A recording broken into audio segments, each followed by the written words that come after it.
সদস্যের কমিটি নিয়ে আত্মপ্রকাশ করেছে ছাত্রদের নতুন দল। নতুন রাজনৈতিক দলের নাম হচ্ছে জাতীয় নাগরিক পার্টি। আহ্বায়ক হচ্ছেন নাহিদ ইসলাম, সদস্য সচিব আক্তার হোসেন এবং মুখ্য সম্পাদক নাসির উদ্দিন পাটোয়ারি। এছাড়া উত্তরাঞ্চলের মুখ্য সংগঠক সার্জিস আলম ও দক্ষিণাঞ্চলের মুখ্য সংগঠকের দায়িত্ব হাসনাত আব্দুল্লাহ। যমুনা নিউজকে হাসনাত জানান, নতুন দলের প্রথম অগ্রাধিকার হবে দুর্নীতি মুক্ত দেশ গড়া। এই দল নাগরিকের অগ্রাধিকার নিশ্চিত করতে কাজ করবে, কেউ আর প্রজা থাকবে না। এদিকে মানিক মিয়া এভিনিউয়ে চলছে আত্মপ্রকাশ আয়োজনের প্রস্তুতি।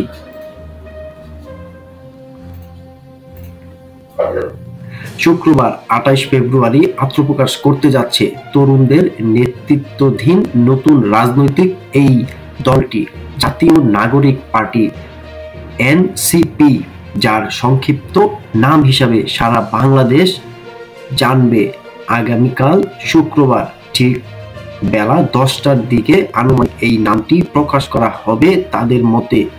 বৃহস্পতিবার এ তথ্য জানিয়ে দলটির অন্যতম প্রধান নেতা সার্জিস আলম বলেছেন, জাতীয় নাগরিক পার্টির এনসিপি নামে আগামীকাল সারা দেশ থেকে ব্যানার আসবে। এই নামে মুখরিত হোক বাংলাদেশ।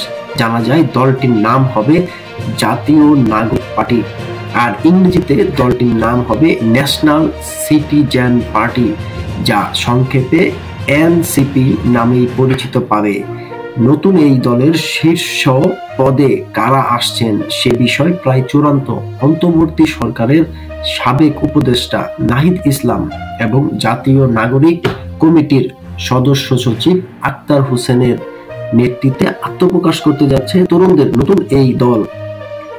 এছাড়া দলটিতে মুখপত্র ও মুখ্য সংগঠকের পদে বৈষম্য বিরোধী সেই ছাত্র আন্দোলনের আহ্বায়ক হাসনাত আব্দুল্লাহ এবং জাতীয় নাগরিক কমিটির মুখ্য সংগঠক সার্জিস আলমই চূড়ান্ত। জাতীয় নাগরিক কমিটির একাধিক সূত্র বলেছে, এই পদে জাতীয় নাগরিক কমিটির আহ্বায়ক নাসির উদ্দিন পাটোয়ারিকে নিয়ে আলোচনা করছেন শীর্ষ নেতারা, যাকে নতুন দলে সমঝোতার ভিত্তিতে জ্যেষ্ঠ যুগ্ম সদস্য সচিব পদে রাখা হয়েছিল। আর জ্যেষ্ঠ যুগ্ম সদস্য সচিব পদে জাতীয় নাগরিক কমিটির মুখ্য সামান্তা শারমিনকে নিয়ে আলোচনা চলছে। এর কারণ হিসেবে বলা হচ্ছে, দলটির শীর্ষ পদে নারী নেতৃত্ব থাকছে না বলে সাম্প্রতিক সামাজিক যোগাযোগ মাধ্যমে সমালোচনা বয়ে যাচ্ছে। সেই সমালোচনার জন্য এই পদে সামান্তা শারমিনকেই রাখার চিন্তা ভাবনা চলছে। জ্যেষ্ঠ যুগ্ম আহ্বায়ক ও জ্যেষ্ঠ যুগ্ম সদস্য সচিব পদ ছাড়াও নতুন আরো ৩টি পদ সৃষ্টি করে গুরুত্বপূর্ণ সাবেক ছাত্র নেতাদের জায়গা করে দেওয়ার চেষ্টা চলছে বলে জানা যায়।